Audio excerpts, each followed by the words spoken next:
I personally believe, even if it takes a change in the law, the president should honor the commitment the federal government made to those people and let them keep what they got. All right, there you have it. Bill Clinton yesterday, and perhaps that was the rifle shot that actually signals the civil war in the Democratic Party, written about today by our guest, Charles Hurt, the columnist, Washington Times. Hello, Charles. Hey, Steve. How are you doing? I'm fine. How are you? Great hit today, earlier this morning on Fox.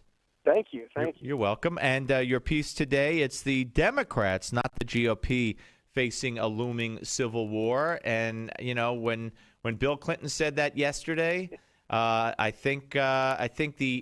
said it was so cold here in New York, probably in D.C. too. I said, but if you wanted to warm your hands up, you could have had one hand on each side of Obama's head by his ears when the steam started coming out of each ear when he heard what Bill Clinton had to say. Yeah, you have to. If I put you on Truth Serum, you'd have to admit that you kind of love Bubba sometimes. Oh yeah, sometimes. especially at a time like that. I mean, can you imagine how infuriating it must be for President Obama to not only get a lecture like that from President Clinton, but also to have President Clinton using almost biblical, sort of marital honor words like honor the commitment to voters. It must just drive him crazy. He's gonna. It'll be amazing if he makes it through to the 2016 election without completely losing it. Yeah, no, I would have to say absolutely. But you're right. I mean, the popular mantra from the media is the Civil War and the Republican Party and the Tea Party verse, and this predates even the shutdown, but especially during the shutdown and since. But in fact, as you also note in your column, you had Democrats marching up to the White House today to speak with administration officials saying, hey, we're bolting on Friday if you don't fix this. Yeah. This thing is not going away. And even if they come up with this fix about, you can keep it if the plan if you like it, legislation. The problem with that is they can't come around and force insurance companies to take back these people that they've already cut from their roles, and so these people are going to have to go out, find new insurance, pay more for it, and when they show up at the polls in 2016 or rather 2014, when Obama's not on the ballot, it's all these Democrats that went along with his la la land idea here. They're going to get. I don't see how they don't get pretty badly mauled in the polls over this. I cannot imagine. When Debbie Wasserman Schultz, who it's been documented by Anderson Cooper and by the ambassador from Israel to the U.S. that she lies. But when she sits there and says, oh no, Democrats are going to be thrilled to run on Obamacare in 2014. I mean, it's not even. I don't even know what to call it. A joke? Is she? I mean, how someone sits there with a straight face and says that, but she does it. Yeah, she's truly incredible. She has a very distant relationship with. Actually, but it's more. You're right. You hate to call anybody a liar, but in this case, I think it's more delusional than it is anything else. Because a lot of the stuff that she lies about, like this, it doesn't pass the smell test. It's just utterly ridiculous. But I still think that what will actually exacerbate this. The problem is that in a lot of places you're going to have liberals feeling like they're already a little upset with Obama about the spying and the drone use and things like that. And I really do think you're going to have a lot of them that are emboldened. And Hillary Clinton goes into 2016 as the guaranteed favorite for coronation, just like she did in 2008. And she wound up losing it because somebody ran to the left of her. I think there's a real chance that Hillary Clinton winds up with somebody running to the left of her. You think Elizabeth Warren's going to do that? I think she's making every indication to suggest that she would, and I believe a lot of those people are such true believers in this increased socialism that yes, I think that they.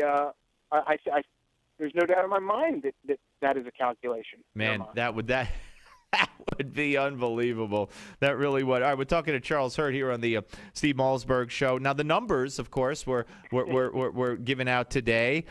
26,794 people enrolled. Keyword enrolled for Obamacare on the healthcare.gov site, and 79,391 in the states. They had projected 1.16 million. They didn't even get the 0.16 million. But when I say enrolled, they admitted that doesn't mean they paid yet. Now, the healthcare industry will tell you, or the insurance industry will tell you, that they don't count enrollees until they pay. Right. So we don't even know how many people actually are enrolled, because if you take their definition, it's like you and me going on the Staples or somewhere and just putting stuff in our shopping cart and then logging out. I mean, it's crazy. Yeah, it really is, and I would imagine that those numbers will continue to shrink. But this report out today with the Washington Post saying that that the website will not be ready at the end of the month, right, as they have guaranteed yet again. We really are getting to that point right now where the president's credibility is eroding. And a lot of Democrats are, I think Jake Tapper on CNN just reported that he couldn't, they were failing to get Democrats to come. Yeah, he said we're having trouble booking Democrats. I saw that during the commercial break. I was walking in the newsroom. Yeah. Yeah, and so when you start getting this toxic mix going on, and you have a president whose credibility is crumbling to the point that he can't go out there and vouch for Democrats, you're looking at a really, really nasty situation where I wouldn't be surprised. I really wouldn't be surprised if we didn't see something on the floor, in both houses in Congress, calling to delay Obamacare, where a lot of Democrats don't jump on board to do it. Yeah, no, I couldn't agree with you more. And one final point real quick. We had Ari Fleischer on earlier, who said that it's about time that the media is starting to ask, the tough questions through Carney of Obama, that they constantly – None of this was unknown. You talk to any smart person who looks at knows anything about the insurance industry and knows about how the different incentives work different ways. The insurance industry didn't start yesterday. It didn't start at the Obamacare rollout. The insurance industry has been around for a long time. They know down to the most minute details the very specific things that happen with certain incentives.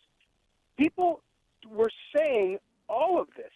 All of these things were going to happen with Obamacare, and the media, as usual, ill-informed, lazy, unwilling to actually investigate facts. They simply didn't do their job back at the time. They didn't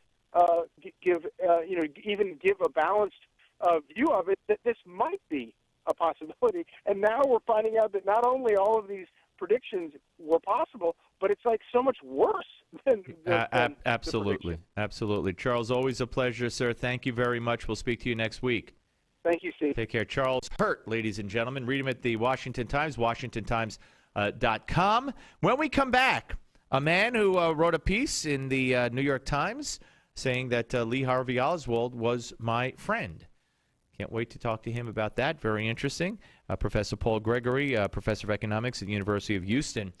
We will talk with him on the Steve Malzberg Show right here, Newsmax TV and radio.